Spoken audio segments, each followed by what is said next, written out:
Hey, seventh grade, what's up? What's up? How you doing this fine Wednesday morning or afternoon or evening? I'm not really sure what time you guys are watching this video, but I just wanted to let you guys know that I'm thinking about you and I really miss you. I wish we could be in the art classroom right now working on our artwork, but since we can't be in the art classroom, we're just going to have to settle for doing it at home. The submissions that you guys have turned in on your 4 different types of media for those invertebrates, they've come out so fantastic and creative. You guys really worked hard on choosing interesting materials, and even your detailing in your pencil and shading. It's so cool to see how much you guys are growing as artists, even though we're not in the art classroom.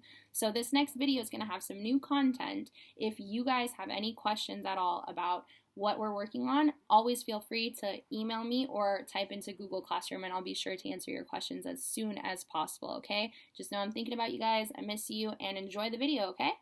So for this lesson, we're going to be working with this small square piece of paper, right? The materials you're going to need for this lesson are a pencil and colored pencils, again, for this project.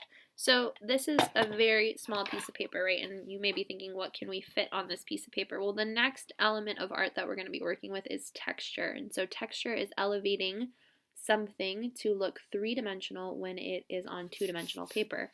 So we can do that with stippling, we can do that with cross-hatching, different types of shading, as well as different line work. Our subject is going to be actually animal eyes up close. So I want these pictures to look like zoomed in pictures of an animal eye, because we could draw just human eyes and that would be wonderful, but I want us actually to challenge ourselves, because animals tend to have a lot more texture than people, right?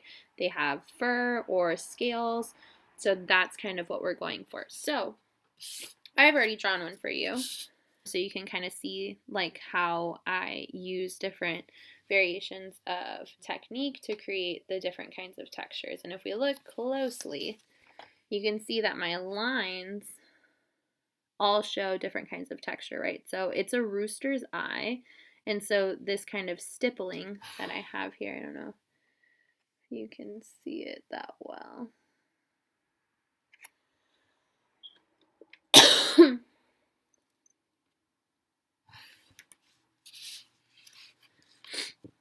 So this kind of stippling right here, that's all the kind of like scaly part of the rooster, that kind of skin, and then this is where the feathers begin to start to happen, and then he actually had a feather right here, and then this is the beak, but the majority focus of my picture is the eye, and the eye is a little bit bigger than my thumb. So whatever animal you decide to choose should be really close up of the eye, and the eye should be as big as your thumb when you start to draw it. And I'll show you my reference on Google Classroom so you can see. But we're going to get started using our piece of paper and a pencil, right? So when you're looking at your close-up eye, you want to focus on the main pieces that you'll be able to see, like the pupil and then what surrounds it. So this rooster kind of has like a human iris, right? But then everything else that surrounds it, all the skin and stuff, that's what I want to draw. And so it's the same thing as our last project for our invertebrates. When you're drawing, you're sketching out, kind of plotting what you need, and then you start to go back in and develop the more key details, right? So like now I can maybe draw my pupil, and it has a highlight. And then there's also like an area right here where the eye kind of looks more bulbous. And then different kinds of line work to indicate that it isn't a smooth texture, it's a rough texture. So we have that. And then on the bottom, there's more wrinkles surrounding my eye. And then there's the feather.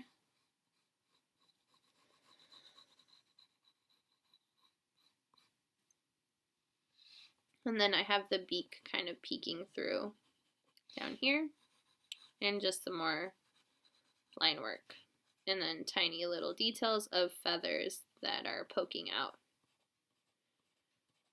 And so it's a very basic sketch, right? I didn't include much because I'm really using the color pencil to build up texture, right? So I use variations and different kinds of shades and tones. So you also want to choose a nice color palette that is really reflective of your animal. So for instance, my rooster had very warm tones in the center of the eye, as well as that kind of like scaly part almost. And then it also had browns for the feathering, and a black as well. And there are some parts where there was gray. So you really want to choose your color palette carefully, and you don't need to draw all these tiny details because you can use your color pencils to build them up. So really use them to carve out the different pieces of your animal. So like for instance, I'll show you on a small scale. So if I wanted to build up this part, what I'm going to do is start with a transition color. So that means, what does the background look like?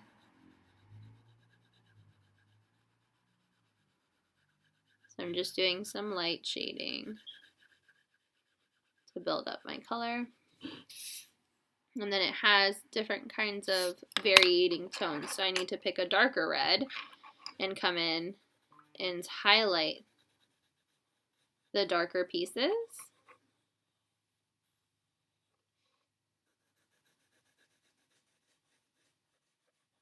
And then I can blend it out so it's not such a harsh line. And then I can start to come back in with, you know, more pressure to create that kind of wrinkling. And so I built it up. So you can see how just using a pencil to kind of block out the areas where you do see creases and where you do see shapes can help you later to go in with pencil and build up that color. So you don't necessarily have to draw every tiny detail, just draw a basic sketch so that you can use color pencils to build up your color.